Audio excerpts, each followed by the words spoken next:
O relato a seguir se passou com meu avô. Ele já é falecido, mas sempre nos contou essa história, que o assombrou até o seu último dia de vida. Quando meu avô tinha por volta de 25 anos de idade, ele morava em Paraty, no Rio de Janeiro. Isso era década de 60, e ele trabalhava em uma rádio no centro da cidade. O meu avô era sensitivo e era responsável pela programação da madrugada. Muitas vezes ele ficava sozinho na rádio, que segundo ele era um lugar assombrado. Ele mesmo já chegou a presenciar passos nos corredores e vozes de pessoas conversando. E quando ele ia até o local, não era absolutamente ninguém. Era muito comum, vez ou outra, ele receber ligações de algum ouvinte pedindo música. Uma certa noite, ele recebeu uma ligação, por volta de 2 da manhã. O telefone estava chiando muito, e o meu avô escutava uma voz masculina misturada com chiado. E esta voz disse: "José, me ajude, não consigo respirar." O meu avô reconheceu aquela voz e logo começou a chorar e a dizer: "Roberto, me perdoe por favor. Eu fui um covarde em te deixar morrer. Me perdoe, Roberto." Roberto era o irmão gêmeo do meu avô. Ele havia morrido afogado aos 14 anos. Os dois estavam na praia. O meu avô presenciou o irmão se afogar e tentou ajudá-lo, e acabou se afogando também. Porém, outras pessoas que estavam ali ajudaram os dois. Primeiro, tiraram o meu avô da água, mas quando tiraram o Roberto, já era tarde demais. Fizeram a reanimação cardiopulmonar, mas de nada adiantou. Meu avô, por toda a sua vida, sentiu muita culpa pela morte do seu irmão. E ainda, muito tempo depois, não conseguiu se perdoar. Enfim, depois deste ocorrido na rádio, o meu avô se recusou a trabalhar no período da madrugada. Até que, por sorte, ele encontrou o radialista da manhã. E este radialista queria muito trabalhar no turno da madrugada, pois além do fluxo de trabalho ser bem menor, ele ainda ganhava um adicional noturno. Então, eles conseguiram trocar de horário um com o outro, e o meu avô passou para o turno da manhã. Meu avô avisou para o rapaz que à noite aconteciam coisas paranormais naquele lugar. O rapaz não deu muita bola, e o meu avô pensou comigo mesmo: coitado, não vai ficar nem um mês. Porém, o meu avô, mesmo no turno da manhã, continuava a ver vultos e escutar chamar o seu nome. E quando ele ia ver, não era ninguém. Até mesmo ele viu um homem entrando no banheiro que somente entrou e não saiu. O homem desapareceu lá dentro. Depois de um mês, o meu avô se encontrou com um rapaz que havia trocado de turno com ele e o perguntou se estava tudo bem à noite. E o rapaz disse que sim. Meu avô estranhou e perguntou se ele não ouvia nada de estranho acontecer ali à noite. E o rapaz dizia que não, que tudo estava na mais perfeita paz. Isto foi o suficiente para o meu avô perceber que não era a rádio que era assombrada. O assombrado era ele. Mas o que o deixava encabulado era que essas coisas só aconteciam no seu horário de trabalho na rádio. Mas pelo menos agora ele estava trabalhando de manhã. E mesmo com essas coisas acontecendo, haviam vários funcionários no turno da manhã. Então ele não tinha medo algum. Mas ainda assim, era somente ele que presenciava as atividades paranormais. Certo dia, uma amiga do meu avô o convidou para ir a um terreiro que ela frequentava. Assim, talvez ele poderia saber o porquê dessas coisas acontecerem com ele. O meu avô era muito cético, mas acabou indo. Quando ele chegou no terreiro, a entidade, que estava incorporada em um pai de santo, disse ao meu avô que havia um enorme vazio em seu peito. Vazio este causado pela dor de uma grande perca. E quando as pessoas passam por isso, ficam vulneráveis a espíritos obsessores. E o pior ainda não havia acontecido com ele, porque tinha um espírito que o protegia, pois amava muito ele. O meu avô sabia que o espírito que o protegia era o seu irmão. O pai de santo também disse que ele precisava se perdoar, pois só assim o espírito do seu falecido irmão poderia ter paz, e este seria o único jeito de afastar também os espíritos obsessores que o rondavam.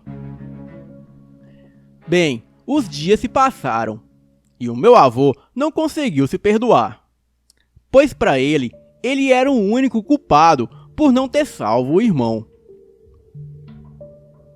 Certo dia, o meu avô conheceu uma linda jovem, lá na rádio. Era uma bela moça de 21 anos, alta e loira, de olhos azuis. Ela dizia se chamar Bela. Era de descendência alemã e estava ali na cidade resolvendo algumas pendências com o banco, pois segundo ela, os negócios da família iam de mal a pior, e o banco ameaçou tomar a casa por consequência das dívidas. O meu avô a perguntou o que ela fazia ali na rádio. Ela disse que só dormia escutando a voz do meu avô no rádio. Até que outra pessoa passou a apresentar a programação da madrugada. E ela ficou muito curiosa em descobrir a quem pertencia aquela voz maravilhosa e por que foi substituída por outro locutor. E já que ela estava ali na cidade, ela resolveu passar na rádio para ver se encontrava a pessoa a qual pertencia aquela voz encantadora. O meu avô, meio tímido, a perguntou se ela acreditava em fantasmas. Ela riu e disse que essas coisas não existem. O meu avô também deu uma risada de canto e disse: "Bem, existindo ou não, este foi o motivo que me fez trocar o turno da noite pelo turno da manhã." Eles conversaram bastante, e a partir desse dia em diante, começaram um namoro.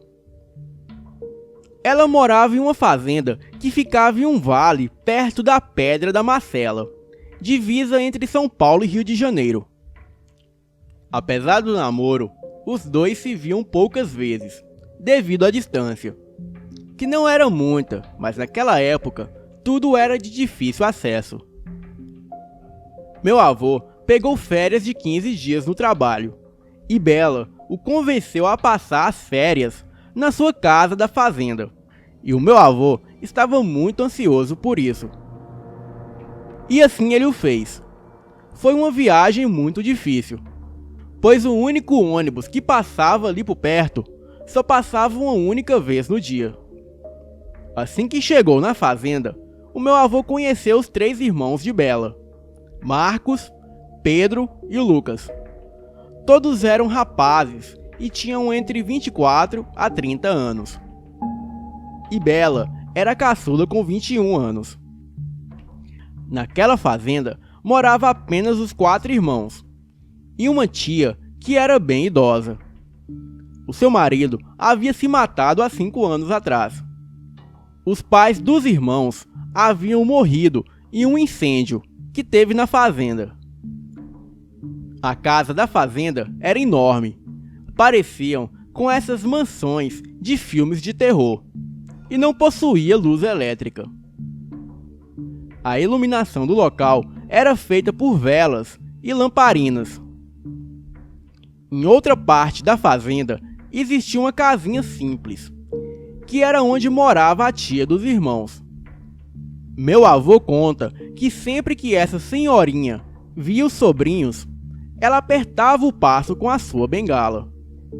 Entrava dentro da sua casa, que também era propriedade da fazenda, e se trancava lá dentro, e apagava as luzes.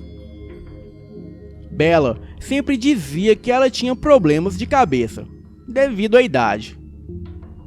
Certa vez, o meu avô saiu para fumar lá fora, imaginando que todos já estivessem dormindo.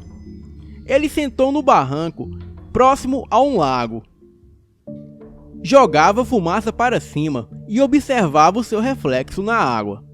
E foi aí que, ao observar um pouco melhor, ele percebeu que o seu reflexo havia sumido, dando lugar à imagem do seu irmão falecido, submerso ao lago, se afundando com uma expressão de tristeza e angústia. Ele se levantou rapidamente e saiu dali às pressas, rumo à casa da fazenda. E no meio do caminho, uma silhueta se aproximou dele e o segurou pelo braço. Era a senhorinha, tia dos irmãos. Ela dizia para o meu avô ir embora. O meu avô a perguntava o porquê, e ela logo disse: "Você não os vê?" O meu avô ficou apenas a encarando sem entender nada. E foi aí que a senhorinha começou a sufocar, como se mãos invisíveis apertassem o seu pescoço. Meu avô tentou socorrê-la, e logo chegou Bela e os seus irmãos. A senhorinha estava desmaiada, mas estava bem. E os seus sobrinhos a levaram para a sua casa. O meu avô perguntou Bela o porquê da sua tia morar isolada. Ela era de idade e precisava de companhia. Bela disse que já tentou de todas as formas trazê-la para a sua casa, mas ela gosta mesmo de ficar sozinha. E quando a trazem à força, ela passa mal. Então, o melhor é não insistir. O meu avô estava apaixonado por Bela. Estava decidido a se casar com ela. Porém, os dias naquele lugar se tornaram insuportáveis. Ele ouvia vozes pela casa de madrugada, passos pelas escadas, mesmo sem ter ninguém por perto. E certa noite, ele acordou com a cortina do quarto pegando fogo. Bela não estava na cama. Ele tentou apagar o fogo, mas quanto mais ele tentava, mais o fogo se alastrava. Ele saiu do quarto chamando por todos da casa. Bela e seus irmãos logo vieram, e quando chegaram no quarto, não havia fogo nenhum.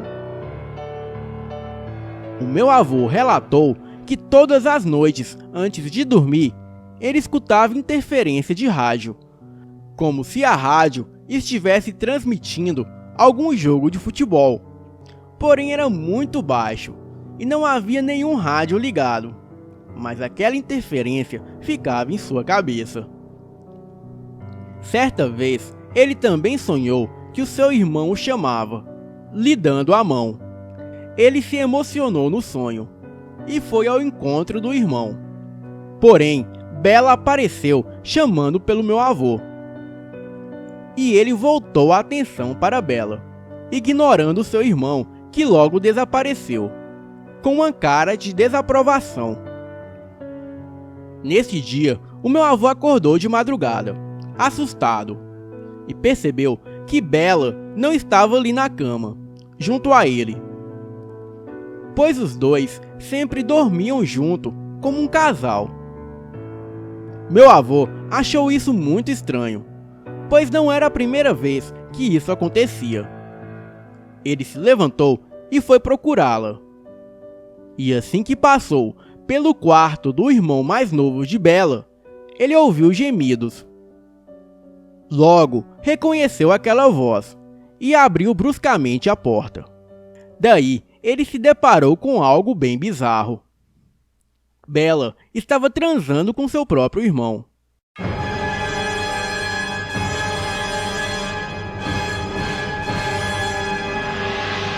o Pedro, o mais novo dos homens. O meu avô, com muita fúria, desferiu várias palavras de baixo calão contra Bela e o Pedro. E em seguida, ele foi arrumar suas coisas para ir embora daquela fazenda. Ele voltou para o quarto e começou a arrumar suas roupas na mala. E quando ele tentou sair do quarto, percebeu que a porta estava trancada. E pensou que provavelmente a porta foi trancada por Bela, para o impedir de ir embora. Mas ele estava decidido a sair dali, nem se fosse pela janela. E assim que ele foi em direção da janela, algo invisível o puxou para trás, o suspendendo pelo pescoço, a ponto de fazer os seus pés deixarem de tocar o chão. O lampião, que era a única fonte de luz do quarto, se apagou e o meu avô entrou em total desespero. Ele, quase inconsciente, ouviu a voz do seu irmão chamar por ele e lhe estender a mão. Sem nenhuma escolha, o meu avô ergueu a mão de encontro com a mão do seu irmão. E neste momento, o que quer mais depressa possível daquele lugar. E foi seguindo o espírito do irmão, até não conseguir mais alcançá-lo, e ele desaparecer. Mas o meu avô já estava em segurança, e conseguiu chegar bem rápido no município de Cunha, São Paulo. Já era tarde da noite, e ele correu até a Santa Casa, o hospital do município. E de lá, ele ligou para o seu pai e buscá-lo de carro. Porém, o seu pai só chegaria pela manhã. O meu avô recebeu atendimento médico lá na Santa Casa, pois estava muito abalado. No outro dia cedo, o meu bisavô chegou e o levou embora. Mas antes, eles tiveram que passar na fazenda para buscar as roupas e pertences pessoais do meu avô. O meu avô estava muito abalado e não quis entrar na fazenda. Ele pediu ao seu pai que buscasse as suas coisas e o esperou dentro do carro, lá mesmo, fora da fazenda. Meu bisavô rapidamente voltou com as coisas do meu avô e, completamente pálido, ele acelerou o carro e foi embora dali o mais rápido possível. Quando chegaram em Paraty, o meu avô pergunta ao seu pai o motivo dele estar tão nervoso. E foi aí que o meu bisavô contou. Ele viu uma senhorinha correr para um barraco e se trancar lá, assim que o viu. E logo ele avistou a casa principal da fazenda. Ele disse que era impossível alguém viver ali, pois a casa estava em completa ruínas e muito deteriorada pelo tempo. Muito curioso, ele entrou na casa, e foi aí que ele viu os pertences do meu pai espalhados por lá. Ele recolheu tudo rapidamente, sem entender nada, e saiu pela fazenda procurando a casa de Bela. O meu bisavô nunca havia visto Bela pessoalmente, mas o meu avô sempre falava dela para ele. Então, ele decidiu dar uma volta pela fazenda, para ver se encontrava a casa de Bela, pois para ele era impossível alguém morar naquela casa em ruína. Ele andou e nada, até que ele foi olhar nos limites da fazenda, para ver se não havia mais alguma casa por lá. E foi aí que ele viu algo que o deixou pálido.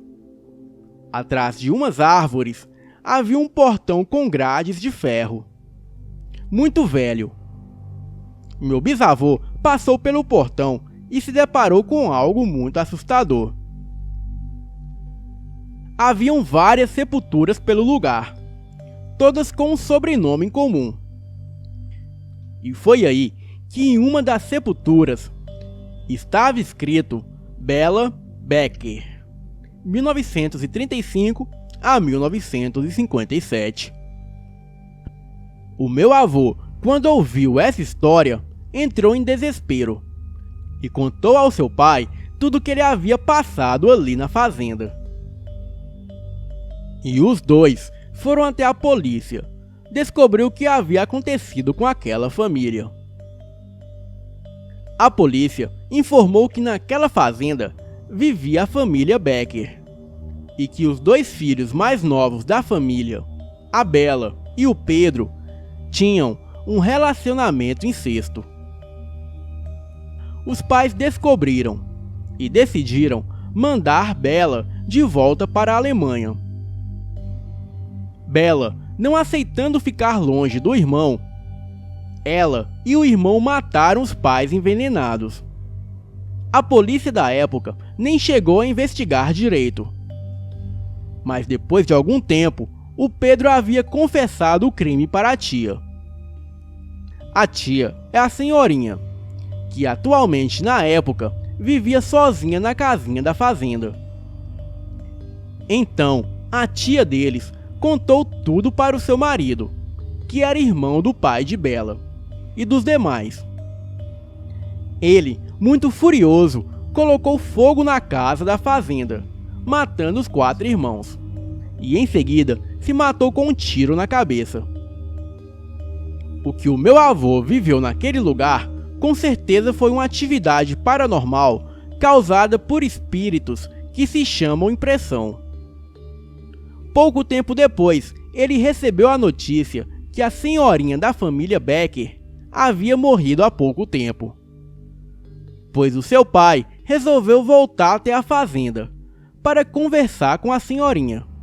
Porém, já era tarde demais. Ela havia falecido de um ataque cardíaco há 2 dias antes. Depois deste fato, o meu avô sabia que o seu irmão o havia perdoado, pois o seu irmão foi quem o salvou, mesmo depois de morto. E meu avô finalmente se perdoou, e depois desse dia, ele nunca mais viu seu irmão, e nunca mais presenciou nada de sobrenatural. Se perdoar é tão importante quanto perdoar o próximo. Boa noite.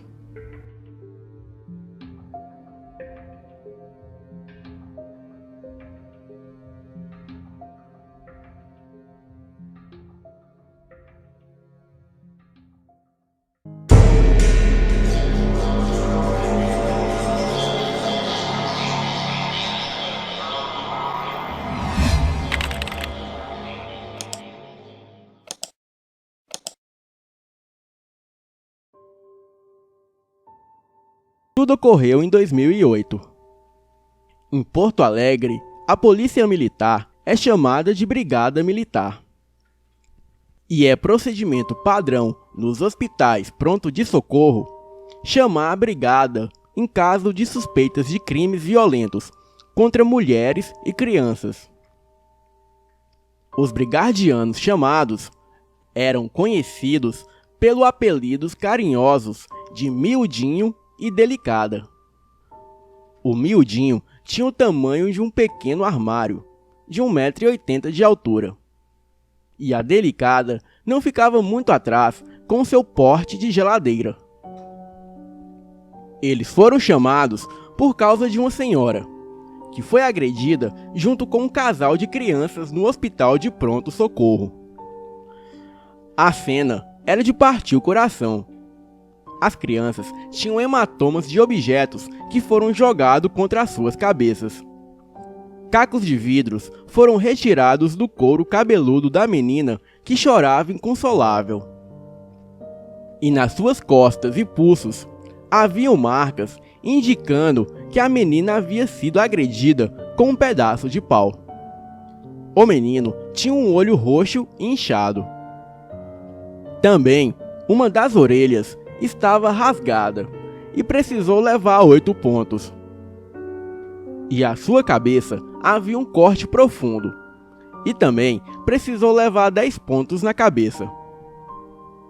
A mãe estava com um dente e o nariz quebrado, olho roxo, pulsos machucados e um dos dedos quebrados. Os brigardianos apenas levaram os 3 para uma das salas e perguntaram: quem fez isso? A mulher e as crianças se olharam para o chão e disseram que não sabiam quem foi. O fato de olharem para o chão sempre indicavam as piores coisas, como vergonha e o fato de sofrerem ameaças. Então, os brigardianos começaram a conversar com mais calma com a mulher e as crianças. Isso é um trabalho de extremo sangue frio. Os brigardianos sabiam que tanto a mulher e as crianças sabiam muito bem o que aconteceu, mas estavam apavoradas de contar, e isso levaria tempo. O ser humano precisa de muito tempo para se curar da injustiça e da crueldade. O brigadiano miudinho decidiu separar as crianças da mãe para conversar. Muitas vezes, o policial tem que fazer na rua o papel de paizão, que não precisa fazer em casa. Ele comprou um lanche para as crianças e um bom refrigerante, e em seguida conversou com elas sobre os desenhos animados, até elas se acalmarem e entenderem que ele só queria o bem delas. E depois de uns minutos, perguntou quem foi que machucou elas. E para surpresa, as crianças falavam que não sabiam quem foi. Elas não conseguiam ver quem as agrediu, e nem tampouco conseguiam ver. O agressor parecia ser apenas uma sombra, que começou a gritar e a jogar coisas em cima da mãe e das crianças. A nossa brigadiana delicada, conversando só com a mãe das crianças, perguntou se não foi o companheiro dela ou algum outro parente, pois uma agressão deste tamanho e dentro de casa normalmente é feita por um conhecido das vítimas. E a mãe apenas disse que não. E a brigadiana perguntou se foi o companheiro, se foi o pai ou se foi algum irmão ou um tio. Mas a mãe disse que não e que não conseguiu identificar o agressor. E em seguida, ela perguntou à mãe se ela desejaria prestar queixa. E a mulher disse que não. Daí, a nossa brigadiana delicada começou a explicar para a mulher: olha só, tu não quer contar quem foi. Ótimo, problema é teu se tu apanha e protege quem fez isso contigo. Mas os teus filhos, as 2 crianças apanharem junto contigo, a partir do ponto que tu não denuncia quem fez isso com as crianças, tu é cúmplice. Tu não é mais vítima. Então, é bom contar quem foi. E é bom eu não descobrir que foi tu. Nessa hora, a mãe das crianças começou a chorar, a soluçar e tentar se explicar. E ela dizia: eu realmente não sei quem foi. Não consegui ver quem era. Parece um vulto dentro da minha casa, que há tempos aparece. Ele grita um monte de palavrões, atira coisas para cima de quem quer que esteja em casa, e depois desaparece. Já parei no hospital por causa disso outras vezes. Mas aquilo nunca atingiu as crianças. Essa foi a primeira vez. E depois de chorar mais um pouco, a mãe finalmente revela o agressor. E ela diz: é um fantasma, um demônio. E nessa hora, a brigadiana explica uma grande verdade. O único fantasma é a agressão, a covardia, a violência contra a mulher e as crianças. Nunca é um fantasma. A crueldade e a covardia da violência foi muito revoltante para a dupla de brigadianos. Eram 4 da madrugada e resolveram escoltar pessoalmente a mãe e as crianças até em casa na viatura para ver se conseguiam pegar o agressor. As crianças eram lindos anjinhos dormindo no banco de trás da viatura, no colo da mãe. A residência ficava no segundo andar de uma loja de R$ 1,99. A nossa Delicada adentrou junto com a mãe, enquanto o Miudinho aproveita para carregar as duas crianças, de uma só vez, para dentro da casa. A primeira coisa que os brigardianos notaram foi que haviam copos, xícaras e outros objetos quebrados, tanto na cozinha quanto na sala. A Delicada acompanhou a mãe até o quarto para ver se havia mais alguém na casa. Talvez um companheiro ou até outro parente. Ainda havia sangue do ocorrido ainda no chão e uma faca limpa de cozinha. A mãe levou as crianças até o quarto, enquanto os brigardianos ficaram na sala observando e aguardando. Observaram também que a casa não tinha sinais de arrombamento, janelas quebradas ou portas forçadas. A mãe voltou com o café e serviu aos brigardianos, e daí conversaram mais um pouco. Os brigardianos perguntaram há quanto tempo isso acontece. E a mãe contou que já vem ocorrendo há um tempo. Começou em sonhos. As crianças tinham pesadelos constantes. Uma figura aparecia no sonho e sempre ameaçava matar as crianças. E depois foram vozes que podiam ser ouvidas de madrugada. Então, há pouco mais de um mês, era possível ouvir as vozes de dia. E essas vozes sempre ameaçavam matar todo mundo.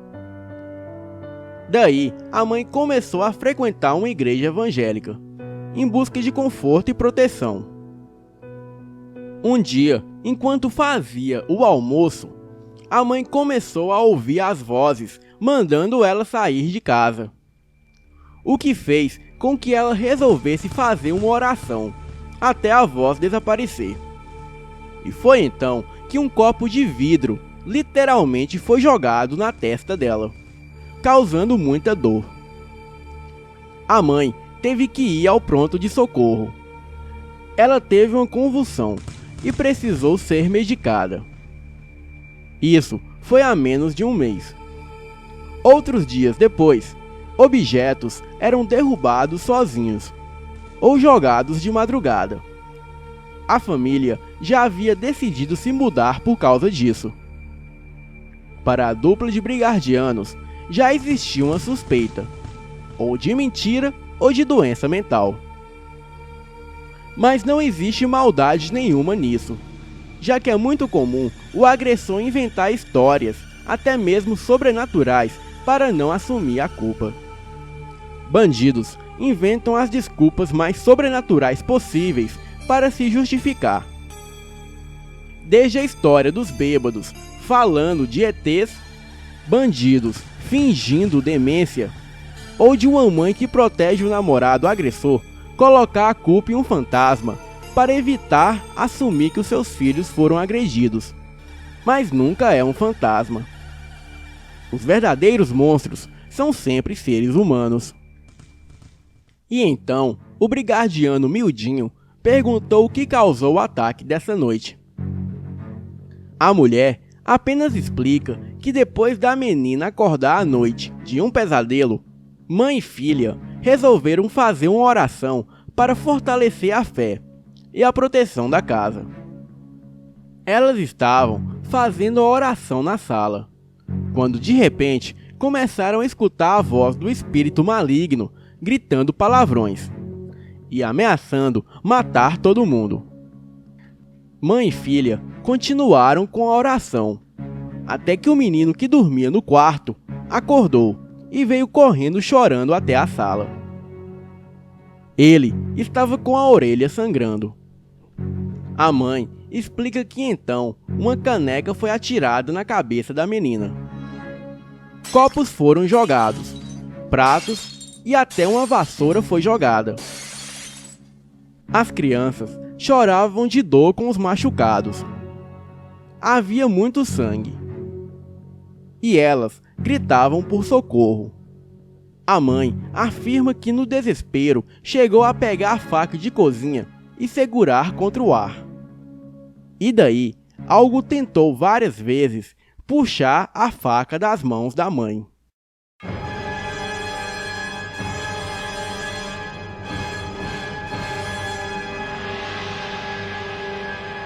E foi assim que ela ficou machucada nos pulsos. Enquanto a voz masculina gritava que iria matar todo mundo. E tudo que a mãe e as crianças conseguiram ver foi um vulto preto. Essa história não convenceu os brigardianos, pois para eles o único fantasma é a violência. Foi então que o Mildinho propôs que ele faria uma oração junto com a mãe das crianças, para garantir que estava tudo bem. Enquanto isso, a Delicada iria dar uma boa olhada na casa e nas crianças.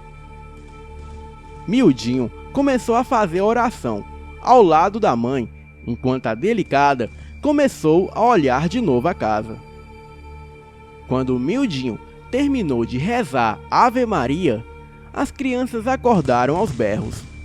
Elas tiveram um pesadelo. Correram até a sala e se abraçaram com a mãe. Os brigardianos apenas observaram a situação.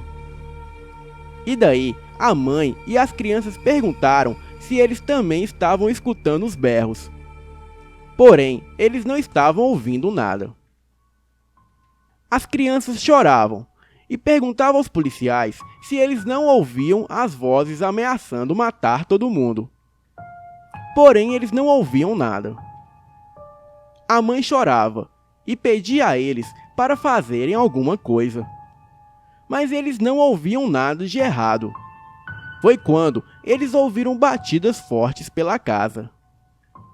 Logo ficaram em prontidão.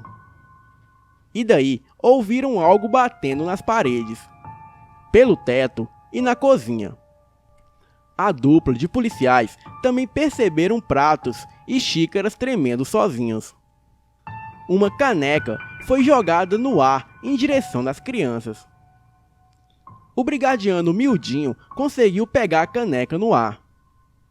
As crianças começaram a chorar de novo, enquanto um copo é jogado na direção delas e explode na parede. A Delicada dá um berro para aquilo parar, e um prato é jogado na sua direção. E foi quando os brigardianos pegaram as crianças no colo e levaram todo mundo para fora de casa. Naquela situação, não existia nada que os dois brigardianos poderiam fazer. Mildinho tinha o perfil físico de Conan, o bárbaro, e não tinha como usar a força. A Delicada era forte como um touro e quase tão brava quanto um leão, mas não tinha o que fazer. E a única coisa que poderiam fazerem naquele momento era afastar a mãe e as crianças da casa, enquanto choravam e gritavam. E dentro da casa, o demônio continuava gritando que iria matar todo mundo. Depois de alguns minutos tensos, objetos sendo quebrados dentro da casa e a família dizendo que ouvia gritos, começou um cheiro forte de queimado. E foi quando lentamente começou a brilhar uma luz laranja de dentro da casa. Era um incêndio.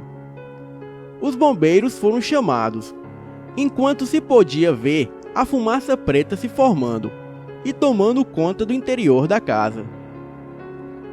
Os vizinhos começaram a sair de suas casas e se deparavam com a casa exalando fumaça negra. A belíssima casa foi sendo tomada pela cor negra da fumaça. Podia-se ouvir o fogo e objetos sendo quebrados lá dentro. Quando os bombeiros chegaram, mandaram as pessoas se afastarem. Isso porque a casa estava toda fechada e cheia de uma fumaça preta extremamente quente. Isso significa que qualquer porta ou janela que fosse aberta acarretaria em dois fenômenos muito mais perigosos. O flashover, que é quando o ar entra em um ambiente e toda a fumaça negra começa a pegar fogo. E o Black Draft é quando o ambiente dentro da casa lança perigosas explosões para o lado de fora. Ambos os fenômenos são imprevisíveis e podem ocorrer num piscar de olhos. Quando os bombeiros estavam chegando perto para combater o fogo, as crianças começaram a gritar que finalmente conseguiam ver a figura fantasmagórica negra no meio da fumaça e por dentro da janela da frente. Elas avisaram que conseguiam ver a sua silhueta negra e os seus olhos vermelhos como fogo. Aquela fumaça lançava um olhar demoníaco de puro ódio. E que assustadoramente começou a esmurrar o vidro da janela onde os bombeiros estavam se aproximando. Mildinho viu o vidro rachando e gritou para os bombeiros: "Cuidado, a janela vai quebrar!" Foi nessa hora que todos viram algo batendo na janela pelo lado de dentro. Os bombeiros pararam e começaram a recuar abaixados. Foi então que a janela se espatifou de dentro para fora. E foi nessa hora que o ar de fora entrou em contato com a fumaça de 700 graus e se transformou em um inferno de fogo. E foi então que Mildinho viu algo que nunca esqueceria. Enquanto a fumaça negra entrava em combustão total, uma sombra podia ser vista através das chamas. Uma silhueta completamente negra, onde apenas 2 detalhes chamaram a atenção. Seus olhos vermelhos formados pelas chamas e 2 enormes chifres se projetando acima da cabeça. E então, uma enorme bola de fogo de quase 10 metros foi lançada para o meio da rua. E por sorte, foi para cima e não pegou ninguém. Porém, podia-se ver claramente em meio ao fogo a forma de um demônio. Toda a ação durou menos de 10 minutos. Foi literalmente um piscar de olhos. A família perdeu a casa, mas foi salva as suas vidas. Tomando um chimarrão de manhã com os bombeiros, Mildinho e Delicada conversavam sobre o que presenciaram. Os bombeiros então explicaram algo que não é muito falado. A ciência explica esses fenômenos como pareidolia. O ser humano reconhece rostos ou formas humanas em lugares abstratos. E no caso de incêndios, é comum pessoas religiosas reconhecerem rostos onde não tem ninguém, sendo muito comum chamar de fantasmas quando reconhecemos a figura humana na fumaça, ou chamar de demônios quando reconhecemos formas e rosto no fogo. Isso são coisas que os bombeiros já estão acostumados. E essa é a forma como a ciência explica que todos viram a forma sobrenatural de rostos e chifres no meio do fogo. Mas que ninguém fala muito sobre isso, para não ser tirado de louco. Os brigadianos perguntaram: "Então, como isso explica o que vimos dentro da casa?" E os bombeiros perguntaram se eles viram rostos na fumaça e no fogo. E eles responderam que sim. Então, os bombeiros respondem que a boa notícia é que eles não estão ficando loucos, pois a pareidolia explica isso.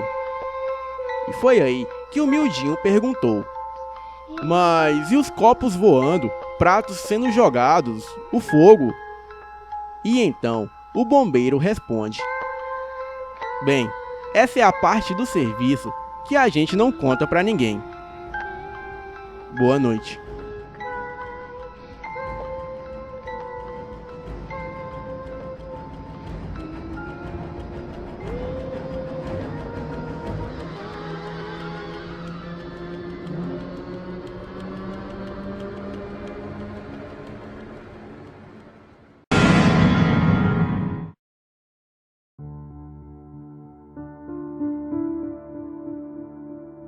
Bem, nós só usávamos a casa nos finais de semana.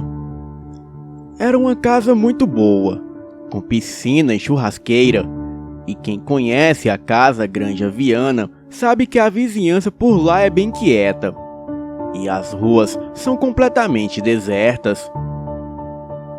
Bem, era um refúgio da vida urbana de São Paulo, e nós sempre íamos para lá. Mas o tempo passou, e a minha família começou a passar por uma pequena crise financeira. E para não ter que vender a casa, nós a alugamos. E depois de alguns anos, o meu pai deu outra volta por cima na crise que nós estávamos. E então paramos de alugar a casa. Mas como fazia muito tempo que não íamos para lá, perdemos o costume e raramente íamos. E depois de algum tempo, simplesmente paramos de ir. A casa ficou quase que abandonada. E depois de quase 5 anos com a casa no esquecimento, recebemos uma ligação de um policial da região pedindo para que o meu pai comparecesse na delegacia local porque queriam falar com ele. O meu pai foi achando que ia ser alguma coisinha sobre a casa parecer abandonada ou coisa parecida. Mas quando ele voltou, ele estava branco feito a parede. Ele chegou na delegacia e mandaram ele falar com um cara que já foi despejando tudo nele. O cara falou que ele era detetive e que tinha conseguido o nosso telefone com um dos vizinhos. E que tinha acontecido um crime na nossa casa. Coisa pesada mesmo. 4 caras raptaram uma garota de 20 anos, levaram para nossa casa pensando que ela estava abandonada e fizeram de tudo com a garota. E no final a mataram e a enterraram no quintal. Os caras pegaram todos os documentos, dinheiro e joias dela.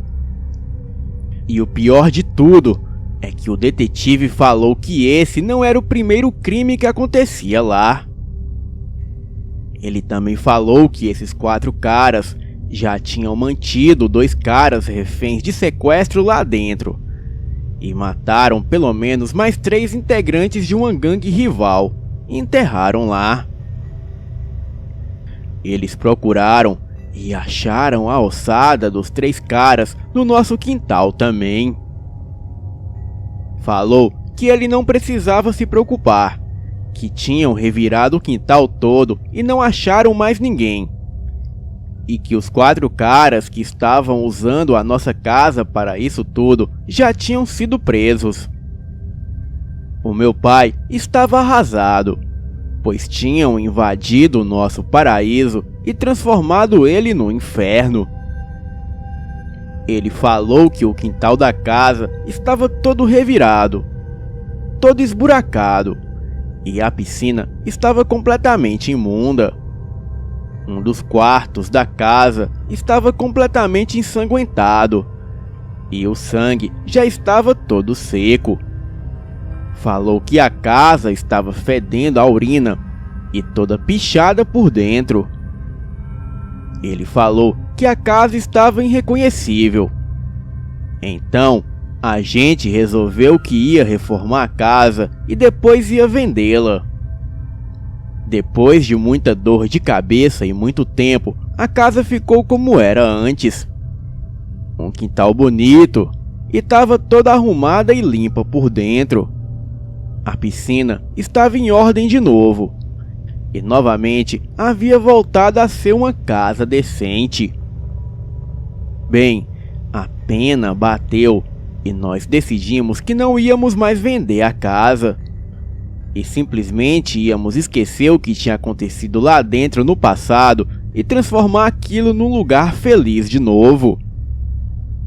Só que a nossa vida tinha mudado muito desde a época que sempre íamos para lá nos finais de semana. E realmente não dava para ir sempre para lá. Estávamos pensando em alugar a casa mais uma vez. Mas agora eu já estava mais velho. Já tinha o meu carro e estava prestes a sair de casa e começar a minha vida sozinho. Então, tive a brilhante ideia de, em vez de alugarmos a casa, eu ir morar nela. Os outros poderiam ir lá sempre que quisessem, e a casa não ficaria abandonada. Bem, no começo não foi fácil tentar convencer eles. A minha mãe estava muito apreensiva em me deixar morar lá sozinho. Mas foi depois de muita conversa e muita insistência que eles me deixaram morar lá. E lá fui eu, feliz da vida, para a minha nova casa. Morar sozinho e ser independente. Claro que eu pensava em levar o pessoal da faculdade para lá e fazer festa o tempo todo. Achei que ia ser a maior farra. Mas foi exatamente o contrário. Com o tempo, eu acabei acostumando com a viagem diária para a faculdade e de lá para casa. Mas nem todos os meus amigos estavam dispostos a ir até lá. Bem, a casa era bem grande. Tinha 5 quartos, todos suítes, 3 salas, uma cozinha grande e uma área de serviço.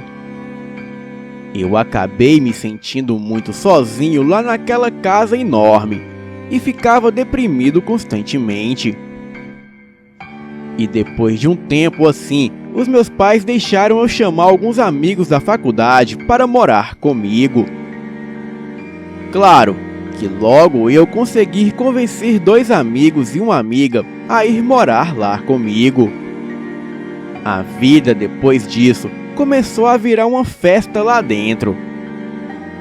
A gente se dava bem, respeitávamos uns aos outros e tratávamos a garota que estava morando conosco feito a nossa irmã. E com o tempo vieram as festas, já que agora tinha carro suficiente para levar e trazer quem quisesse ir. E numa dessas festas, um pessoal se juntou na sala de TV e começou a contar histórias de terror. Porém, era uma história mais fraquinha que a outra e não estava assustando ninguém. Até que eu resolvi abrir a minha boca. Eu contei a história dos caras que tinham pegado a menina e depois de fazer ela passar pelo inferno, mataram ela num dos quartos lá em cima. O pessoal ficou quieto, porque realmente era algo pesado e realista, diferente do que estavam contando. Estava aquele silêncio todo quando alguém me perguntou se aquilo realmente era verdade. Porque se fosse mentira, era uma piada de muito mau gosto. Eu jurei que era verdade, até que alguém gritou lá do fundo: "Ei, vamos fazer a brincadeira do copo lá em cima nesse quarto e chamar o espírito da garota então." E quando ele falou isso, a minha espinha gelou e todos os pelos do meu corpo ficaram em pé. Só que o pessoal começou a gritar: "Vamos lá, vamos!" E então, lá fomos nós. Eu peguei um copo na cozinha e subi com o pessoal que estava na sala da TV, enquanto o resto do pessoal ficou lá embaixo na festa. Este quarto, que ficava sempre vazio, só tinha uma cama, um criado mudo e uma poltrona lá dentro, e mais nada. E no dia que os meus amigos vieram morar comigo, na hora de escolher os quartos, todos eles entraram neste quarto, mas ninguém gostou dele. E eu também nunca gostei dele. Mas eu sabia o porquê. Bem, pelo menos eu achava que sabia. Achava que era porque tinha sido lá que a garota havia sido morta. Só que os meus amigos não sabiam disso até aquela noite. E nenhum de nós 4 que morávamos naquela casa não gostávamos de entrar lá dentro e nem de passar pela frente do quarto. Pois sempre que fazia isso, dava uma angústia enorme. E quando nós entramos no quarto, empurramos a cama para perto da parede e puxamos o criado mudo para o meio do quarto. Colocamos o copo em cima dele e colocamos um monte de letras escritas e um pedaço de papel em volta. E depois, pedaços maiores escritos sim e não. Nós acendemos 4 velas e demos para 4 pessoas. Bem, éramos um grupo de 9. E as 4 pessoas seguraram as velas em volta da gente para que pudéssemos ver as letras e apagarmos as luzes. O cara que estava comandando o show falou que era bom só 3 pessoas colocarem o dedo em cima do copo, para não dar muita interferência. Bem, eu não entendi o que ele quis dizer com isso, pois eu nunca brinquei deste jogo. Então ele e uma garota colocamos o dedo em cima do copo e fechamos os nossos olhos. E os outros 2 que sobraram ficaram de ler o que o espírito respondia. Nós 3 fechamos os olhos e começamos a tentar nos comunicar com o espírito. E depois de alguns minutos com o copo parado, eu achei que não iria acontecer nada. Mas de repente, o copo começou a se mexer. Primeiro, ele foi só um pouquinho para o lado. Eu achei que tinha sido um dos outros 2 que estavam com o dedo no copo que tinham mexido ele. E então eu falei: "Quem mexeu o copo?" Quando o outro cara que estava com o dedo no copo fez um sinal para eu calar a boca e ficou com a cara séria. Ele realmente estava levando aquilo a sério. Então eu fechei os olhos de novo. O cara perguntou se havia algum espírito presente. O copo se mexeu devagar e um dos 2 que estava lendo o que o espírito dizia logo falou: "Olha, o copo foi pro sim." O cara que estava fazendo as perguntas perguntou qual era o nome do espírito. E depois de alguns segundos, o copo começou a se mexer. Ele ia de um lado para o outro e para frente e para trás. O cara que estava lendo o que estava sendo soletrado logo falou: "Mariana! O nome do espírito é Mariana!" Eu abri o olho e vi que o pessoal estava com a cara meio assustada. Eu falei que não precisavam se preocupar, que com certeza era algum dos 2 que estavam empurrando o copo. E foi quando um dos que estavam segurando a vela logo falou: "Cara, eu tô olhando pra vocês 3 o tempo todo e não vi ninguém de olho aberto. E como é que algum de vocês ia conseguir soletrar algo direito com o olho fechado?" Bem, o cara que estava fazendo as perguntas fez um sinal para nós calarmos a boca de novo. E então ficamos quietos.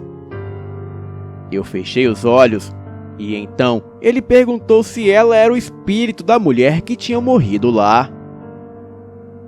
O copo ficou parado e logo passou um tempo, quase que 1 minuto. A gente estava para perguntar de novo quando o copo se movimentou violentamente para o lado. E então parou na palavra sim. A garota que estava com o dedo no copo perguntou o que tinha acontecido lá.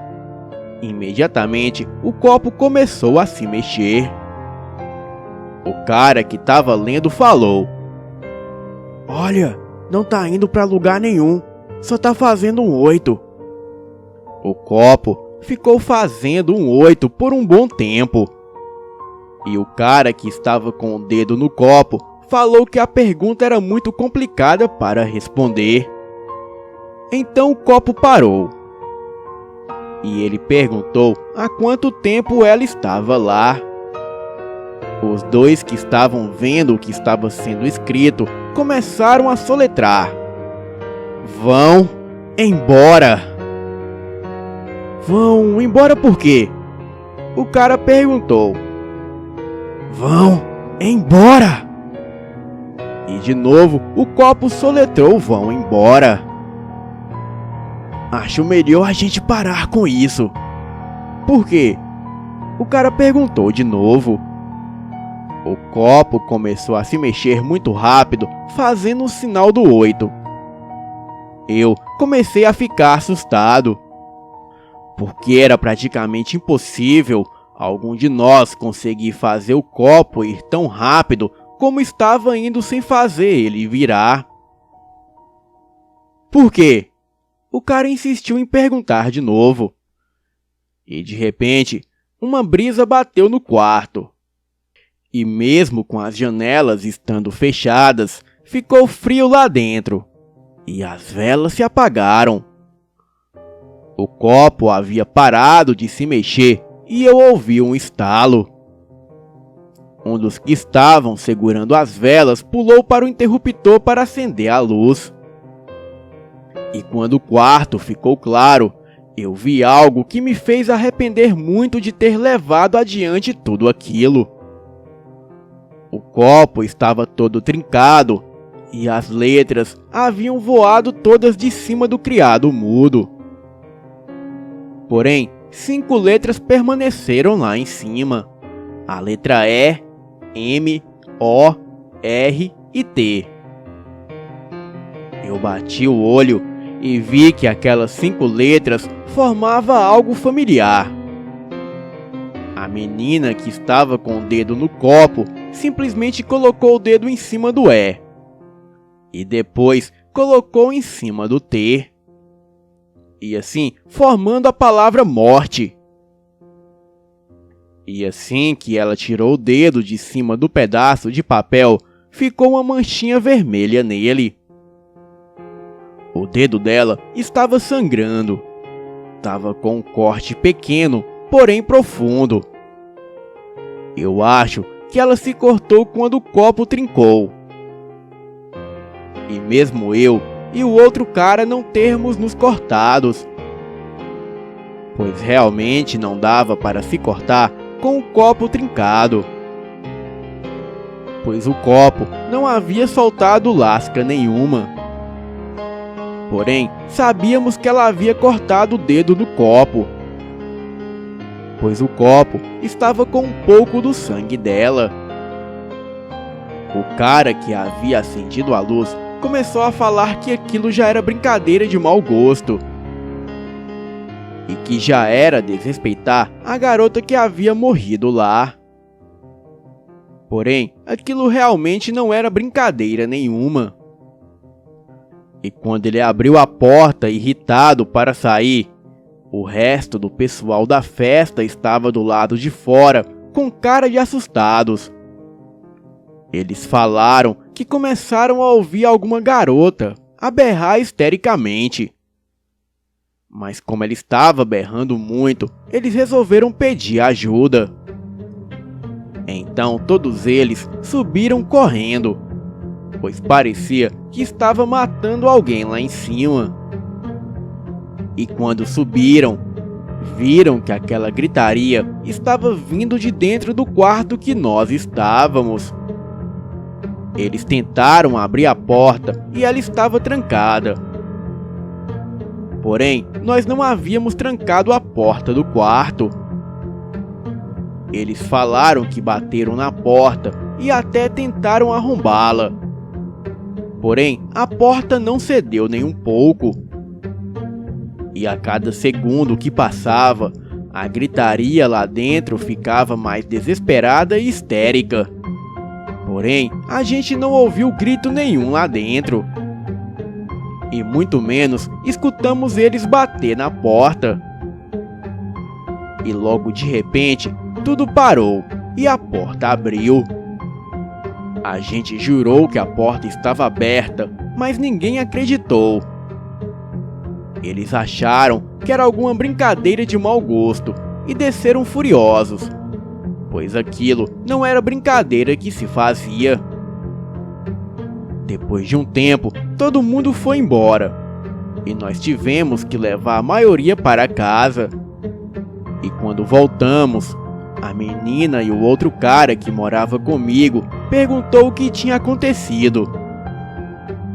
Eu e o outro cara contamos a história, mas eles não acreditaram muito. E quando a gente perguntou o que eles tinham ouvido, eles falaram que só ouviram gritos de uma mulher falando: "Para, pelo amor de Deus! Para! Alguém me ajuda!" E coisa assim. Então, eu contei a história da garota que havia sido morta lá dentro da casa. E eles ficaram bravos por eu não ter contado a história antes. Um pouco mais tarde, deixamos tudo de lado e fomos dormir. No dia seguinte, levantamos para arrumar a casa. E quando tínhamos arrumado quase tudo, eu falei: ainda falta o quarto do meio lá em cima, só que eu não vou entrar lá sozinho." O cara que estava lá comigo na noite anterior foi junto comigo. E lá estava o quarto como nós o tínhamos deixado, com 5 pedaços de papel em cima do criado mudo, o copo trincado no meio dele e as velas do lado do copo. E os restos dos papéis estavam espalhados pelo quarto. A gente pegou tudo correndo, colocou num saco de lixo e jogou fora. E depois daquele dia, coisas estranhas começaram a acontecer pela casa. Eram sussurros pelos cantos, portas batendo com violência mesmo sem ter corrente de ar lá dentro da casa. Eram luzes que acendiam e apagavam, e às vezes uns gritos que vinham do andar de cima que rasgavam a alma. Era algo que dava um medo desgraçado. Um dia, estávamos nós 4 chegando da faculdade. Estávamos no mesmo carro. E quando nós saímos do carro, eu olhei para casa e vi uma sombra na janela. Eu fiquei apavorado, mas quando os outros olharam, já não tinha mais nada na janela. Bem, eu fiz todo mundo revirar a casa toda, mas não achamos ninguém lá dentro. E depois de algum tempo, os nossos nervos já estavam à flor da pele. E qualquer barulho e a gente já pulava assustado. E não demorou muito para que os outros começassem a irem embora. Primeiro foi um dos caras. Ele deixou pago o aluguel de 2 meses, mas falou que não ficaria mais lá. Que não aguentava mais acordar no meio da noite com a impressão que tinha alguém no quarto dele. Várias vezes a gente achou ele dormindo no sofá da sala de manhã. E depois de um mês, foi a garota que foi embora. O quarto dela ficava do lado do quarto que a menina tinha sido morta. Ela falou que de noite escutava batidas na parede, vindo do outro quarto. E quando ficava tudo quieto, ela podia ouvir um choro bem baixo perto da parede. E nos dias antes dela ir embora, ela já não dormia direito. Estava com olheiras grandes e andava de muito mau humor. Na noite que ela foi embora, aconteceu o seguinte. Ela falou que estava finalmente quase dormindo, o que estava sendo muito difícil para ela nos últimos dias. E quando ela estava para pegar no sono, ela ouviu uma voz feminina berrando com toda a força no ouvido dela: "Sai daqui! Vai embora! Me deixe em paz!" Ela levantou da cama com um pulo, acendeu a luz, mas não tinha mais ninguém no quarto dela. Só havia ela. Então, ela saiu do quarto chorando e falou que não aguentava mais tudo aquilo e que iria embora. A gente conseguiu acalmar ela, mas ela simplesmente catou algumas coisas e foi para o carro, e em seguida foi embora. Ela voltou no final de semana para pegar o resto das coisas dela e nunca mais pisou naquela casa novamente. E depois de uma semana, foi o outro cara que foi embora. E até hoje eu não sei direito o que aconteceu com ele. Ele sempre mencionava que o quarto dele costumava ficar frio de repente, do nada. Porém, não era o quarto todo, era só alguns lugares. O que me fez pensar que tinha alguma corrente de ar lá dentro. Mas um dia, ele estava tomando banho, e depois de uns 5 minutos lá dentro, ele saiu berrando do banheiro, peladão mesmo. Eu fui ver o que era, e ele falou que não era nada. Ele me fez ir até o banheiro com ele para desligar a água. E depois, quando colocou a roupa, estava falando da gente ir embora da casa. Eu convenci ele a ficar mais um tempo para a gente resolver o que ia fazer, pois estava muito tarde. Ele falou que tudo bem, porém que não iria ficar mais naquela casa por mais de uma semana. E naquela noite, ele dormiu no meu quarto comigo. Ele colocou o colchão dele do lado da minha cama e então fomos dormir. E quando eu acordei, o colchão dele estava todo rasgado e ele não estava lá. Eu fiquei preocupado e comecei a chamar por ele.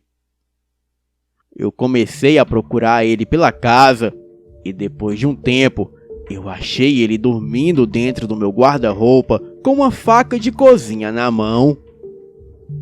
Eu acordei ele e ele me falou que acordou com a faca na mão e que tinha alguém segurando a perna dele. Ele perguntou se era eu.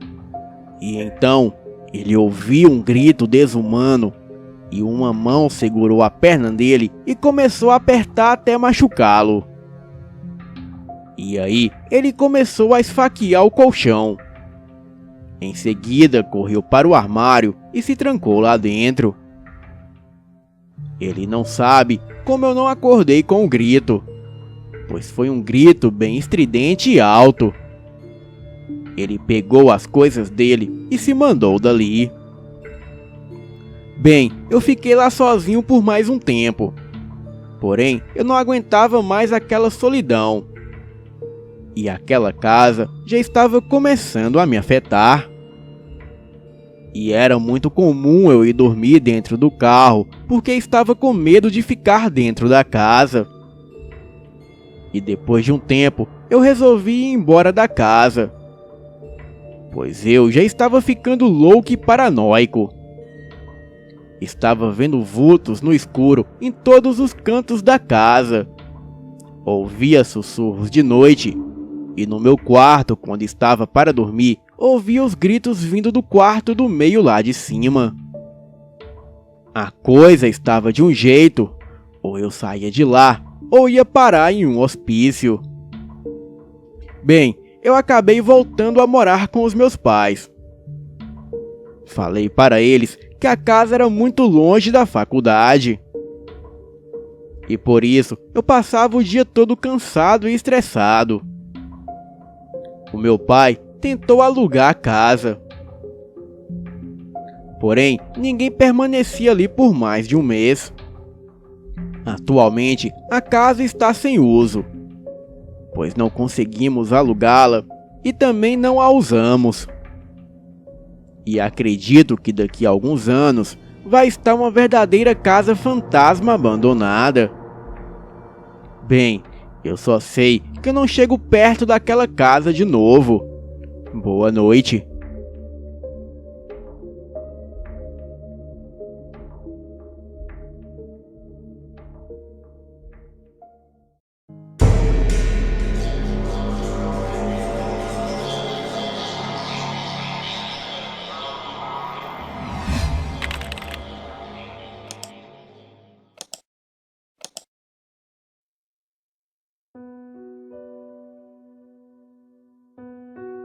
Boa noite a todos do canal. Eu me chamo Moacir e contarei aqui alguns relatos sobrenaturais que ocorreram comigo e conhecidos. Bem, eu ouvi um relato no seu canal sobre a pedra que comia gente e fiquei muito impressionado, pois isso eu dou certeza que é real. E tem uma lenda local sobre este fato no interior de Pernambuco. E uma situação muito similar ocorreu comigo e com conhecidos. E eu contarei aqui com o máximo de detalhes. Bem, quando forem ao Rio Formoso, no litoral sul de Pernambuco, tenham muito cuidado se passar pela Estrada do Siqueira, na área rural do município. É que numa das margens da via sem calçamento, há uma grande pedra negra de aproximadamente 3 metros de altura, com um rosto humano esculpido pela natureza.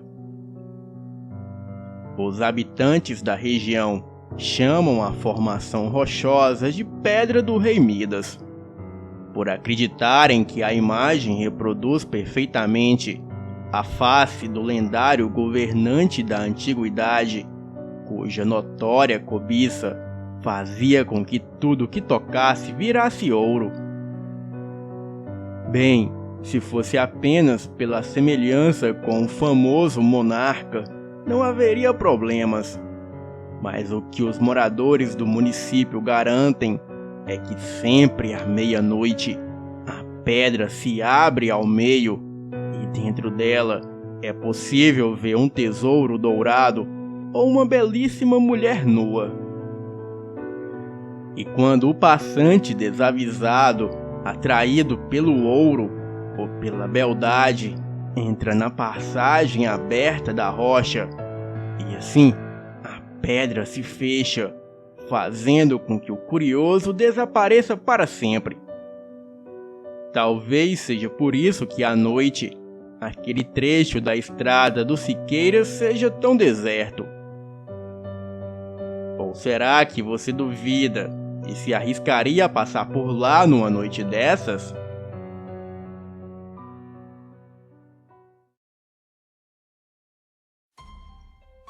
O ano era 1996.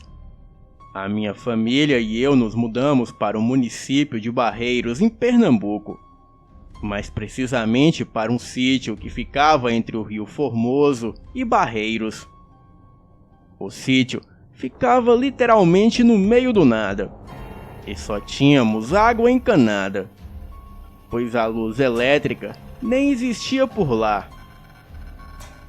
Naquele sítio morávamos os meus pais, o meu irmão mais novo de 9 anos na época e eu. Sobrevivíamos da nossa criação de animais, pesca e das plantações. E tirando todo o sobrenatural que acontecia por aquelas bandas, o lugar era legal de se viver. E por quase 25 anos, eu pensei que o que aconteceu comigo, eu achei que era sonho, ou alguma coisa que eu imaginei ter visto. Mas como não foi somente eu que presenciei tais fenômenos, eu tenho certeza que tudo foi real.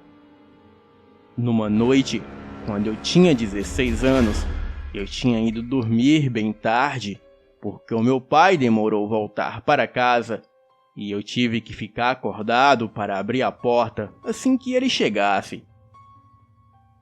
E assim que ele chegou, eu fui dormir e por volta das 2 da manhã, eu fui acordado com alguém me cutucando o ombro. Eu podia sentir a mão batendo rápido e gentilmente no meu ombro. E lembro de ter visto o braço e a mão se afastarem de mim quando eu abri os olhos. O quarto estava escuro, mas tinha a luz da lua o suficiente vindo da janela para eu conseguir ver que o meu irmão mais novo estava de pé ao lado da cama. Ainda meio grogue, eu perguntei o que ele queria. E foi aí que eu vi que o rosto não era dele. A cabeça tinha um formato de pedra e era meio amarronzada. E o corpo tinha a aparência de barro seco. Eu olhei direto para a cara e lembro que os olhos eram 2 buracos negros. E ele não tinha olhos e tinham apenas 2 grandes buracos negros. O corpo era parecido de barro, mas normal. Porém, tinha a mesma cor que a cabeça. E ele parecia estar vestido com uns trapos meio amarronzados. E também tinha cerca de 1 metro de altura. A essa hora, eu já estava berrando feito louco. Eu era um cara bem grandinho. Então, raramente me sinto ameaçado e com medo de algo. Mas naquela noite eu descobri o que era o terror. Então, a coisa jogou a cabeça para trás, escancarou a boca e riu. Porém, nenhum som saiu dela. Mas dava para ver fisicamente que ele estava rindo de mim. Eu sentei na cama, tentei alcançar o fósforo para acender o candeeiro. E sem nunca tirar os olhos daquela coisa. E enquanto eu tentava riscar o fósforo, aquilo continuava rindo. E então começou a andar na direção do pé da minha cama, como se quisesse dar a volta nela. Ele apontou o dedo para mim de novo, jogou a cabeça para trás enquanto gargalhava novamente. E assim que ele alcançou o pé da cama, eu consegui riscar o fósforo e a coisa simplesmente sumiu quando a luz fraca inundou o quarto. Eu continuei berrando histericamente até que o meu pai veio correndo ver o que estava acontecendo. Ele falou que eu havia sonhado com tudo, riu e me falou para me acalmar e ir dormir. Bem, até parece, pois naquela noite eu não consegui dormir novamente. Bem, eu nunca me esqueci daquele rosto da criatura e guardem essa informação. Meses mais tarde, um tio nosso veio morar com a gente no sítio. Ele havia acabado de separar da esposa e resolveu vir esfriar a cabeça no meio do mato. Esse tio passou a me levar em suas pescarias à noite, no rio Una. Íamos por volta de 18 horas e retornávamos às 22. Bem, nós passávamos pela dita estrada do Siqueira, e quando vi a pedra do rei Midas pela primeira vez, algo naquela pedra me chamava muito a atenção, pois a mesma parecia que tinha um rosto esculpido, e olhando melhor, eu pude ver que aquele rosto esculpido pela natureza lembrava muito o rosto do ser que eu vi entrando no meu quarto. Neste momento, o meu coração quase saiu pela garganta. Eu e o meu tio seguimos caminho naquela noite escura, e cada um em seu jumento. E ali, Os 2 jumentos empacaram e não quiseram passar de jeito nenhum pela pedra. O meu tio logo me disse que aquilo não era coisa natural. Mas ele conhecia uma reza para o Exu da encruzilhada liberar o caminho, e assim ele fez a tal reza. E não se passou muito tempo, os jumentos se acalmaram e seguimos o nosso caminho em paz. Eu contei para o meu tio toda a história que aconteceu comigo meses atrás. E falei da pedra que tinha uma aparência semelhante com a criatura que entrou em meu quarto. E foi aí que o meu tio me contou uma história muito intrigante. Ele dizia que aquela pedra comia gente, e no passado muitas pessoas desapareceram em armadilhas criadas pela pedra. E teve um homem que passava por essas estradas à meia-noite com a sua esposa. E foi quando ele viu algo brilhando em cima da pedra. E mesmo seu cavalo relinchando e o alertando que algo de ruim estava ali, o homem ignorou o alerta. Ele deixou a sua esposa o esperando em cima do cavalo e foi até lá ver do que se tratava todo aquele brilho. E quando ele chegou mais perto, ele viu que a pedra estava com muitas moedas de ouro em sua volta. Assim, ele muito feliz foi catando tudo e gritando para a esposa que estavam ricos. Porém, algumas moedas estavam entre a pedra, bem no meio, em algumas aberturas. E o homem foi até lá pegar todo o ouro. Porém, num dado momento, a pedra se abriu rapidamente, engolindo o homem e se fechando em seguida. A sua esposa nunca mais o viu, e ninguém nunca mais teve coragem de se aproximar da pedra, depois de ouvir o relato da mulher que agora era viúva. Bem, naquela noite, essa história me assustou muito. Mas no dia seguinte, eu disse para o meu tio que a história era boa sim, mas eu não acreditava. Então, ele disse que na próxima pescaria me provaria que tudo o que ele disse era verdade. E 3 dias depois, voltamos no rio Una para uma nova pescaria. E naquela noite, pegamos muitos peixes, e na volta, assim que chegamos na tal pedra, o meu tio pediu que eu esperasse um pouco. Então ele pegou alguns peixes e foi atirando na pedra. E ele jogou uns 4 ou 5 peixes grandes lá no meio da pedra. Eu perguntei se ele estava ficando louco. E ele disse para mim apenas observar. E assim eu fiz. Mas durante uns 15 minutos nada aconteceu. Então eu falei para irmos embora e pedi para ele buscar os peixes que ele havia atirado na pedra. Mas ele não teve coragem. Então eu disse que ia eu mesmo pegar os peixes. Mas o meu tio disse que não era uma boa ideia. Bem, eu já estava assustado e decidi que era melhor irmos embora. E confesso que não andamos nem 200 metros e vimos um clarão vindo por trás e um barulho de explosão logo em seguida. O meu coração quase saiu pela boca.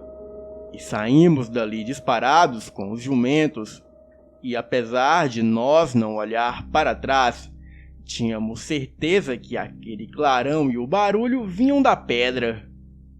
A pedra havia comido os peixes e só estava esperando que nós nos aproximássemos para pegar os nossos peixes, para assim nos comer também. A pedra fez uma armadilha para nós em cima da armadilha que o meu tio havia feito para ela. E nunca mais passamos por aquela estrada à noite. E apesar de contar toda essa história para a família, ninguém acreditou em nós. Porém, o seu Gervaldo, um vizinho que morava a 500 metros do nosso sítio, ouviu toda a história. Para minha surpresa, ele acreditou. E ele disse que lembrava sim do homem que foi devorado pela pedra. Inclusive o mesmo homem e a sua esposa eram os seus amigos. Ele também contou que não só a pedra é assombrada, mas boa parte da estrada do Siqueira também. O seu Gervaldo me contou que quando era moço e passava por aquela estrada à noite voltando de uma caçada para casa, uma criatura grande, que parecia um porco do mato que andava feito gente, o perseguiu pela escuridão da lateral da estrada. E aí, o seu Gervaldo abandonou a sua caça no meio da estrada. Daí, ele correu estrada fora e foi quando a criatura se revelou. A fera foi até a caça que o seu Gervaldo havia deixado no chão e com muita ferocidade começou a comer aquilo. E daí, o seu Gervaldo teve certeza que aquela criatura era um lobisomem. E a partir daí, em toda a época de Quaresma, um homem desconhecido batia à porta do seu Gervaldo e falava para ele deixar muita carne do lado de fora da casa. Ou então, ele entraria e comeria o seu Gervaldo. E o seu Gervaldo assim fez por toda noite de sexta-feira de Quaresma de cada ano. E o dia que ele não fez, aquela criatura invadiu seu terreiro e devorou seus 3 cães. O seu Gervaldo contou todo o terror que passou e os barulhos que a besta fazia enquanto devorava os seus cães. E depois, aquilo urrou ferozmente tentando invadir a casa, e quando a besta foi embora, uivos terríveis eram ouvidos ao longe. E aquela noite foi a pior de sua vida. Naquele dia, o seu Gervaldo me chamou para tomar um café e me contou várias histórias de terror. E outra que achei bem legal foi a do tacho de ouro assombrado. Perguntei a ele se ele poderia me contar sobre a história do tacho de ouro, a qual ele havia mencionado. E ele me respondeu: "Olha, eu posso sim. Eu conheço muitas histórias, afinal eu já passei dos 80, mas vou lhe contar uma muito interessante que é verdade pura. E isso eu soube quando ainda era criança, pois eu conheci bem o caso e as pessoas na época, e pode acreditar.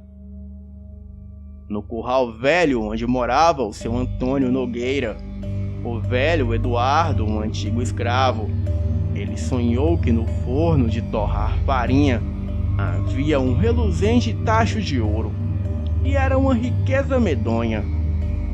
Aí ele ficou muito impressionado com a mensagem, e esse Eduardo correu animado até a casa do seu amigo Mané e contou um impressionante e revelador sonho. E ele queria um companheiro na sorte grande. Combinaram secretamente os dois de irem arrancar o tesouro à noite, sem que ninguém das redondezas percebesse o movimento. Alegre, o Mané, ele dizia que de agora em diante não iria mais trabalhar. Agora, os outros é que iriam trabalhar para ele, e só iria comer carne de gado, vestir roupas boas, de linho e ouvir música de radiola. Pois bem, lá se foram os dois sorrateiramente à noitinha carregando as pás. O Eduardo levava um lampião para clarear o lugar do tesouro. Ali estava tudo escuro e o povo das redondezas já estavam tudo dormindo. E eles foram no exato local indicado pelo sonho. Cavaram um pouco a terra e logo viram a tampa do tacho de ouro. A luz do lampião clareou o tesouro, e assim deixando tudo brilhante. Os olhos do mané quase que pularam da cara e brilhavam mais do que o tesouro de tanta felicidade e cobiça. O Eduardo ficou só esfregando as mãos e com uma cuspideira medonha. Então, o mané mais afobado começou a encher as mãos com as moedas de ouro, como se não acreditasse nas maravilhas que via. E nesse nervosismo, uma das moedas caiu da mão dele no chão, bateu numa pedra e trincou. Aí, tudo virou carvão de uma só vez. É como diz a ciência.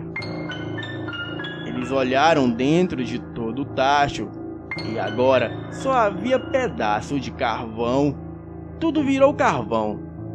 De amarelo, tudo ficou preto. Bem, foi uma triste desilusão para os dois.